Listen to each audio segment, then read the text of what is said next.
beloved, Boss Mike Cervera.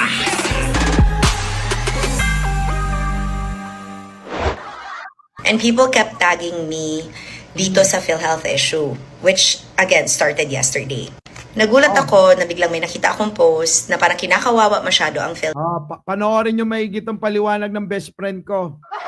Mga kababayan, habang ako'y manunubig, para mas maunawaan ninyo to. Oo, pasok. Ano sabi mo? Jam. Pasok na. again started yesterday. Nagulat ako na biglang may nakita akong post na parang kinakawawa masyado ang PhilHealth na hindi nyo ata alam ang totoo. Sana bago kayo mag-react at sana ipalabas ninyo na parang kawawang-kawawa ang lahat ng Pilipino dahil sa ginawa ng PhilHealth, inintindi niyo po muna ang proseso ng gobyerno at ang katotohanan dito. Hindi po budget ang tinanggal sa PhilHealth, guys, ha? Sabi ko nga yun, Jam. Di nila maintindihan. Ginagawa nilang propaganda. Budget daw, budget. Wala nang budget kaya wala nang itutulong sa mga tao. Lalong-lalo na sa mga membro. Ganon, yung mga banat na itong mga gunggong na to. Hindi budget. Ulitin mo para maunawaan. Sa PhilHealth, guys, ha? Hindi niyo po muna ang proseso ng gobyerno at ang katotohanan dito. Hindi po budget ang tinanggal sa PhilHealth, guys, ha? Subsidy po mula sa gobyerno. Yan. Ang budget po at subsidy ay dalawang magkaibang konsepto. Correct. Bakit naman bibigyan ng subsidy ng gobyerno ang PhilHealth kung may 600 billion pa itong nakareserba na pondo na hawak-hawak nila? Correct. Ulitin ko ha, hindi kawawa ang PhilHealth dahil tinanggalan sila ng subsidy kasi may 600 billion pa silang hindi nagagamit na pondo. Sa hindi po nakakaalam, ang PhilHealth po ay hindi po siya nag-spend according sa agency, kundi nag-underspend po siya. Kaya nga po, hindi kayo masaya sa serbisyo na binibigay ng PhilHealth po sa inyo. At mga tamad! Mga tamad yung mga taga-PhilHealth. Kaya ganyan. Mga kababayan, imbis na iserbisyo nila yung pondo na nakukuha sa gobyerno at yung subsidiya ng gobyerno sa kanila mga kababayan, ayon, tinulugan. Tinulugan ng mga taga-PhilHealth ang dapat na trabahong ginagawa ng mga yan. Tuloy. Kasalanan po ito ng PhilHealth, hindi po ng gobyerno. Kasalanan ng PhilHealth yan. Huwag niyong isisi sa gobyerno. Ang gobyerno ginagawa ang trabaho.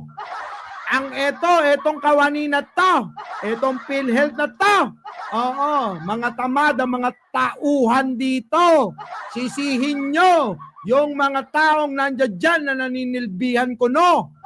Tuloy. General. Ang PhilHealth po ay question. Bakit sa dami-dami ng pera nila, 'di ba? Ang laki pa rin ng contribution at hindi pa rin nagbabago ang pagkaltas at sistema ng pagkaltas sa mga nangangailangan dito. Correct, anak ko, mga kababayan ako. Buwan-buwan mga kababayan, nagbabayad ako. Diyan sa PhilHealth.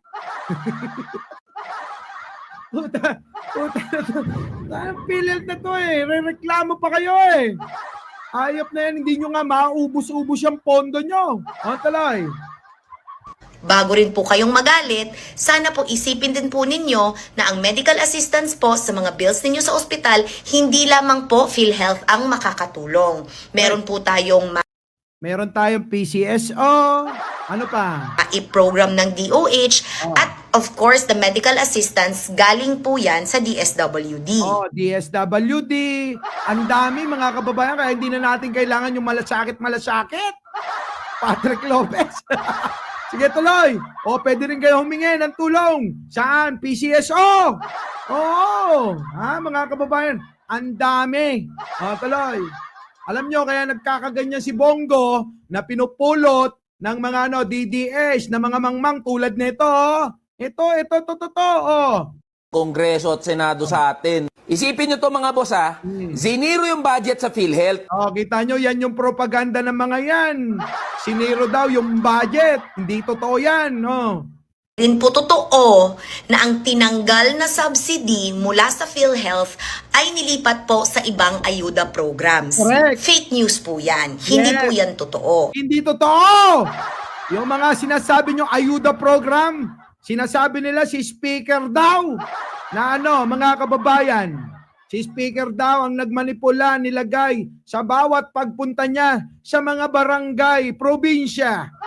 Mga gunggong! Hindi yun totoo, fake news yun.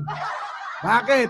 Paliwanag mo, best friend. Medical assistance po sa mga bills ninyo sa ospital, hindi lamang po PhilHealth ang makakatulong. Meron po tayong mai-program ng DOH at of course, the medical assistance galing po yan sa DSWD. Hindi rin po totoo na ang tinanggal na subsidy mula sa PhilHealth ay nilipat po sa ibang ayuda programs. Correct. Fake news po yan. Hindi po yan totoo. Fake news. Fake news. Saan dinala? Paliwanag mo. Fake news, ha? Tuloy. Hindi rin po totoo na magsasarado ang PhilHealth na kakawawain ang sambayanang Pilipino. Hindi po yan totoo. Ang gusto lamang po ng kamera, kasama po ang Senado, ay ayusin po ng PhilHealth ang sistema po nila. Correct, kasi nga hindi maayos. Di ba kayo, tagal-tagal, pabalik-balik lang kayo, di ba? Hindi nila naaayos ng yung sistema nila. Kaya nagkakabari-barimbot yung mga taong dapat tulungan nila. Kaya yan, mga kababayan, anong ginawa? Tinanggal ang subsidiya ng gobyerno sa kanila. Question po ang PhilHealth, bakit po ang taas pa rin ng kanilang mga contribution na hinihingi mula sa pangkaraniwang mga tao at hindi po nag-iiba yung pagkakaltas. Kasi 'di ba nagrereklamo kayo na ito po yung sakit namin, ito lang po yung kinaltas. Kasalanan po ito at dapat po itong sagutin ng PhilHealth. Again, nadadamay na naman ang tingog, nabiblame na naman ang mga walang alam at siyempre, nauuna kasi kayo sa takot kahit hindi nyo naman inalam yung sitwasyon. Uulitin ko. Ang PhilHealth po ay hindi ho kawawa.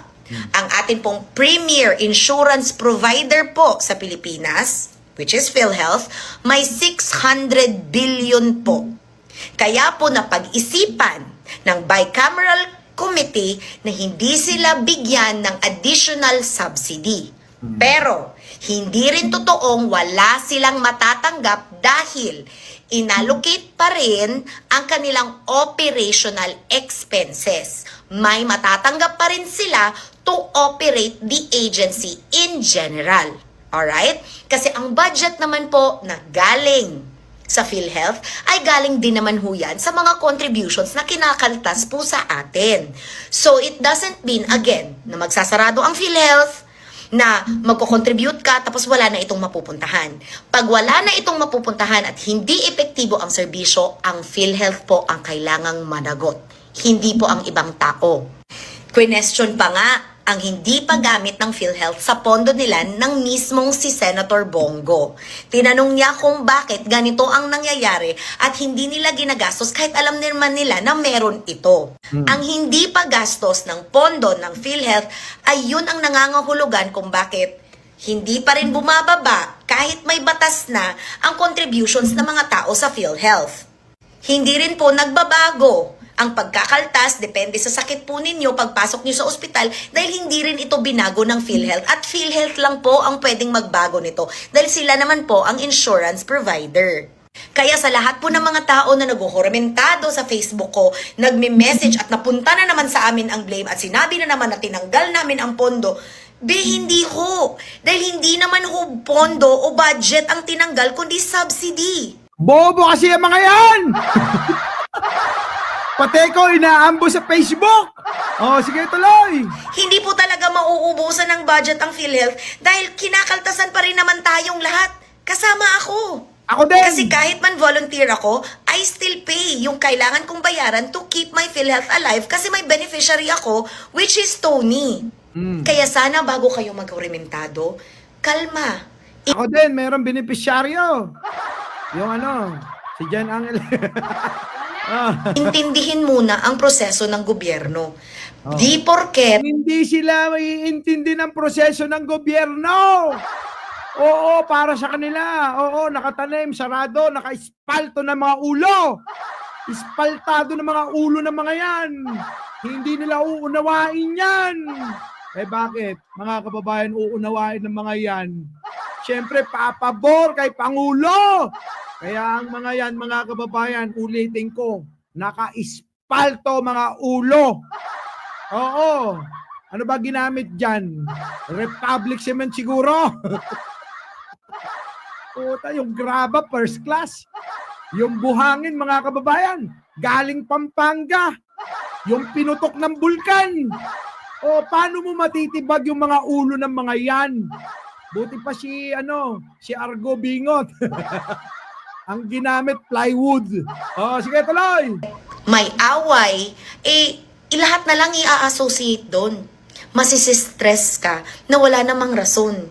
Hindi kinakawawa ang PhilHealth. In fact, dapat kayo nga ang nagsasabi sa PhilHealth na gastusin na nila ang 600 billion nila na pondo para mapababa ang kontribusyon ng pangkaraniwang tao at marami silang matulungan at yung reimbursements ay magiging mas mabilis para mas epektibo din ang serbisyo nila sa iba't ibang nangangailangan dito. Correct!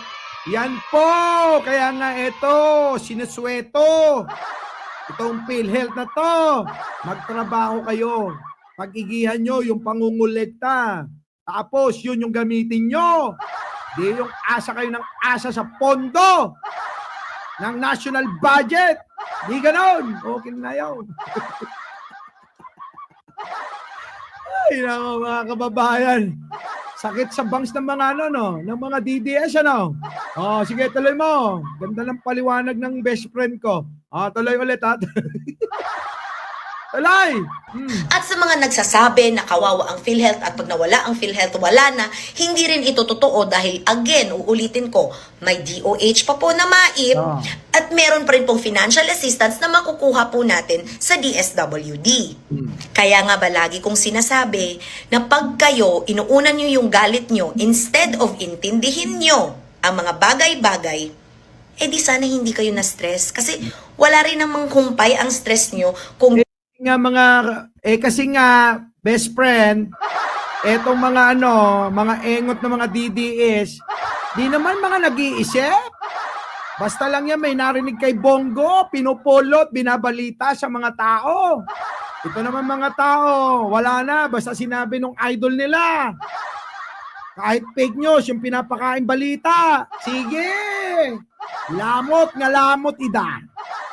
Ha? Awan ang muda. Maang kunada ka ron. Oh, sige. dapat ang sinasabi nyo ay dapat talaga tanggalan ng subsidy dahil may pondo sila. Kita nyo? Yung mga taga PhilHealth, piling biktima. Gawa ni Bongo. Bakit? Maapektuhan yung malasakit center niya. Tandaan nyo, kaya nagkaganyan si Bongo.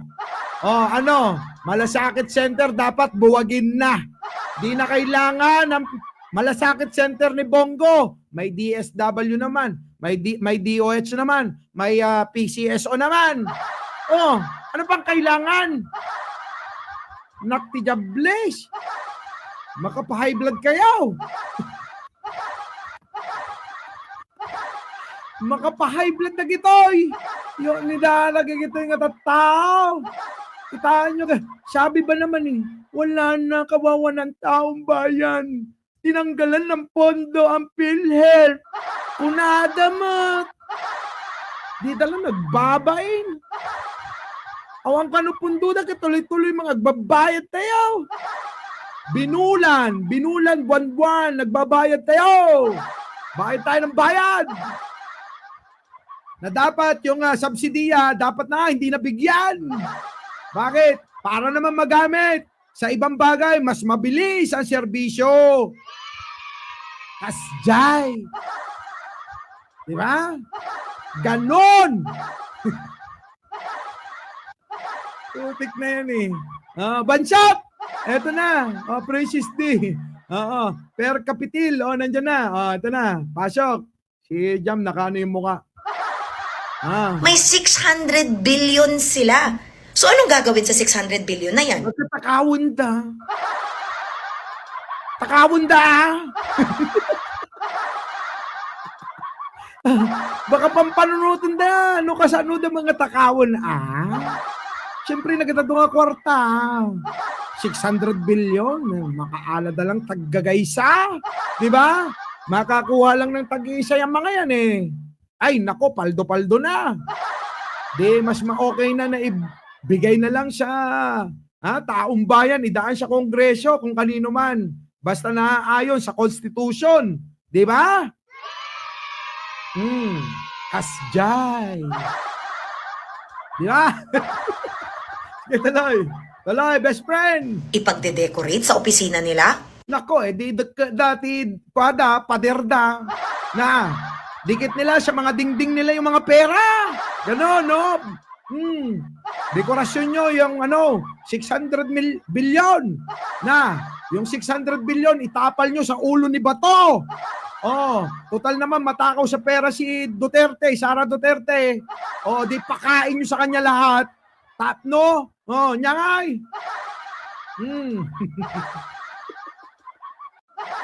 Tapno mapnak idamin, apo. Nya. Okay na, awang kapap na kanda. Sel-sel yung amin jingiwa da. Sel-sel yung amin, ti kwarta. Kininanagay gitoy. Sel-sel yung amin ingiwa da. Di ba? Gawin yung wallpaper yung mga pera dyan. Taloy. Kaya dapat ang ginagawa natin, we are calling on to PhilHealth to properly manage their funds. Sinabi ko na kanina, best friend. Nagalit nga ako eh. Sinabihan ko sila eh. Hindi nila inaayos ng maayos yung pondo nila eh. Paano? Ang iniisip siguro kung paano makakupit eh. Di po ba? Yun, kung paano makakupit. Kaya hindi yun importante serbisyo. Kung ako lang, nako, manong bongbong, ikatam idaami nang. Sukatam tibaraw. No kaya mo, di siyakon.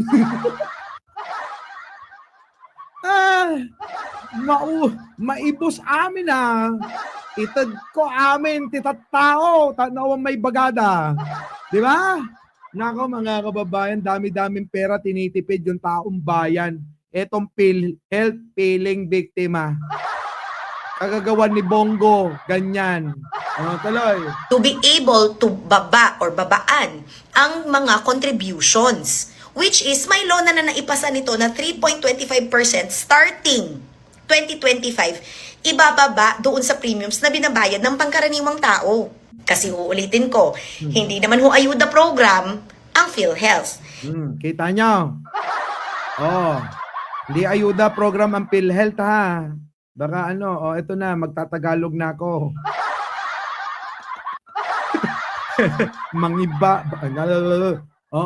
Nag-iilokano ko eh. Ngayon, podno, mangibabainda. Kababa, hindi dala makwa. Hindi nyo magaya yung yung secretary ng DAR, si Cons Estrella, si Conrado. Kita nyo, walang issue. Trabaho lang ng trabaho. Bakit kanyo? Taga sa amin yun eh.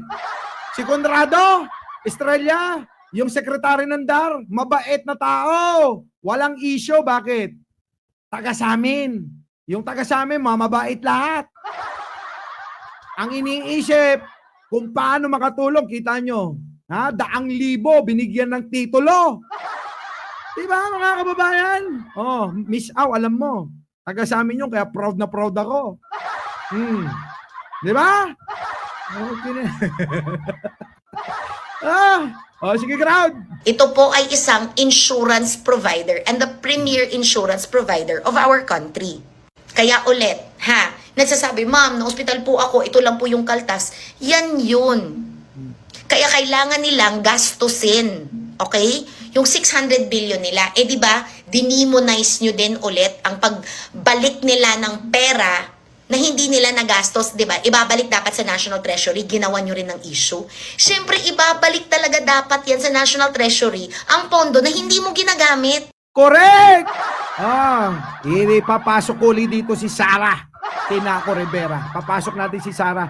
Ganyan ang ginawa ni Sara. Kasi yung 125 million noong 2022, dapat yun ay binalik niya sa pondo ng gobyerno. Direct Freddy. Kalmado na ako, nandito na yung ex ko. Yung ganito. Yung pondo ni Sarah, ganyan dapat.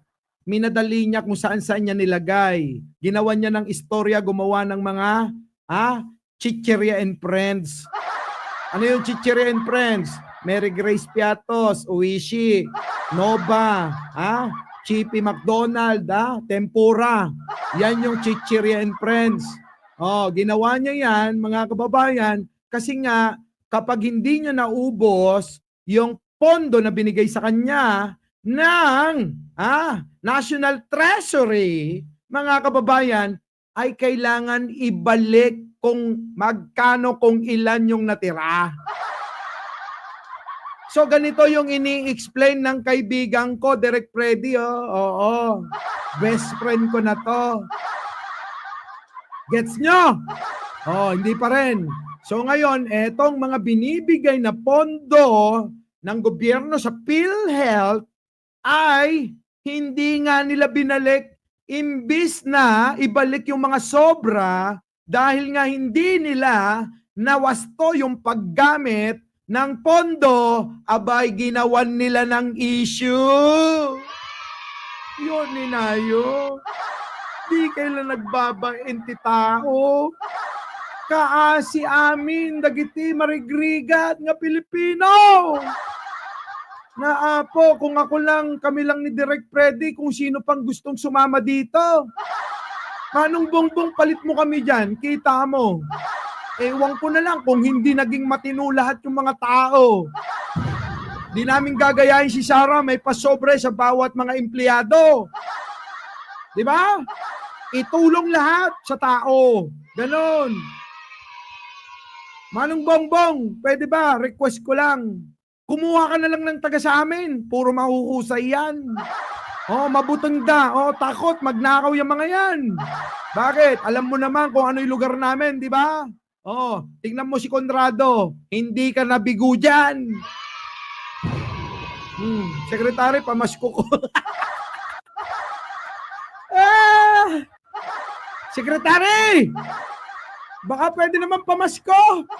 Tingnan, Oy, i-subscribe nyo to si Direk Freddy, Sa mga hindi pa nakasubscribe dyan, subscribe nyo na. Visit. Best friend, tuloy mo. Di ba galit na galit kayo sa korap? Tapos ngayon, ang pagbalik ngayon sa gobyerno, galit na galit pa rin kayo? Pick a struggle, B! Kasi nga, ganyan sila. Sala sa init, sala sa lamig. Paano kasi mga kababayan, ang ginagawa ng mga vlogger nila, puro fake news yung binabalita. Hindi yan nagbabalita ng katotohanan. Di ba? Tuloy. Ewan ko lang sa auntie ni Jojo. Kaya ako sa mga galit sa akin, sa mga nangaaway, sa mga nagsasabi na kami na naman ang kumuha ng pondo, hindi ho. Hindi ho. Kasi Hindi ho. Madi. Haan. Dili uy. Ganon. Wala. Walang hinihingi. Ganon. Okay na yun. Sisihin nyo PhilHealth dito, Sisihin nyo yung PhilHealth, hindi yung kung sino-sino. Di ba? Sige, tuloy. wala naman hong transfer of funds. Wala naman pong kinuha dito at nilagay dito. That is not true. Yan lang po ang gusto nilang sabihin para mag-fit ulit sa narrative nila. Tulad lang din yan sa paninira nila sa memorandum between Tingog, DBP, and PhilHealth. Kaya ang weird, no? Galit na galit kayo na kunwari, kinakawawa ang PhilHealth, pero paano na lang nga yung 600 billion? Uulit-ulitin ko talaga to at pag-uusapan ko talaga to at mahinahon talaga ako dahil ito naman yung totoo. Magalit kayo, mag-worry kayo kung totoo talagang tinanggalan at hindi na talaga magfa-function. Kaso, they are just being encouraged to fix their system. They are being investigated dahil despite how much they have, they still choose to charge premium. They are hoarding money. Narinig nyo? Putik na yan Anong gagawin nyo sa pera PhilHealth? Hino-hoard ninyo? Gusto ninyo, nandiyan dyan lang. Nakatambak dyan sa bodega nyo. Putik na yan, Busin nyo yung pera, tulong nyo sa tao. Dahil pag hindi, tandaan nyo to, ihingin ko kay Manong Bongbong. Kami na lang yung mga nandito, ilan ba tayo? 1,200. Kami yung tutulong sa mga tao. Di ba? Oh, alam mo. Mana ba sa'yo? Oh, kaya nga, best friend na natin to. Tuloy. Government is losing money because of inflation dahil hindi nila ginagamit ang pondo nila. Paulit-ulit. Hindi nga ginagamit yung pondo. Ulit-ulit. Alam nyo na. Yung naratibo ng mga DDS na ito daw yung pondo na para sa PhilHealth, abay, tinransfer daw sa iba. Ganon yung propaganda. Abay, hindi totoo yan, mga kababayan. Ang totoo dyan, mga kababayan, abay, ginagawa ng paraan ng pamahalang ito para makapagserbisyo ng totoo, ng maayos, na maibigay sa mga tao, sa mga nangangailangan. Yung pondo, hindi sa iisang kawani ng gobyerno. Yan na yun. Sige, Karod, basang. Kaya sana maliwanag ito because I am explaining it as slowly as possible and in Tagalog para mas marami ang mas makakaintindi. Kaya again, hindi kinakawawa ang PhilHealth. Hindi ito magsasara. Hindi rin totoo na tinanggalan ito ng buong buo dahil binigyan pa rin sila ng pang-operational expenses nila. At ang pondo naman nila ay galing naman sa ating mga kontribusyon na hindi rin hihinto. Ang kailangan lamang dito ay ayusin ng PhilHealth ang kanilang sistema sa loob para mas maganda ang kanilang paninerbisyo sa pangkaraniwang Pilipino. Nangagyaw. Sorry naman Maring Linda Bidad. Nako, di ko mga kuwan. Uray ta di da mga kuwan, matarusan. Di ba? Buti na lang hindi nila naiintindihan. Ay, nako mga kababayan. Siningit ko lang tong live na to. Oy, Jojo Chavez, sabihin mo, kay Secretary, kahit man lang isang dyan, bilog, oo. Happy na ako. O kaya, Lucky Me. Pwede na. Jollibee. McDonald, Piatos, Tempura, Nova, Oishi. Masaya na ako ron. Di ba, mga kababayan? So, mga kababayan, hanggang dito na lang, mga kababayan. Etong ating si Ballpoint tsaka si Direk, huwag niyong kakalimutan. Subscribe nyo mga yan. So mga kababayan, hanggang dito na lang kasi meron pa akong pupuntahan. Hindi ko alam kung makakapag-live ako mamaya. Panoorin nyo na lang si Ballpoint o kaya si Direk Freddy Valera. Mga kababayan, Basta, magkikita pa kami. Ni Jam Magno. Muli, ako pa ang inyong lingkod. Bago tayo mag-iwahiwalay, huwag niyong kakalimutan. Mag-like, mag-share, at mag-subscribe. Our beloved Boss Mike.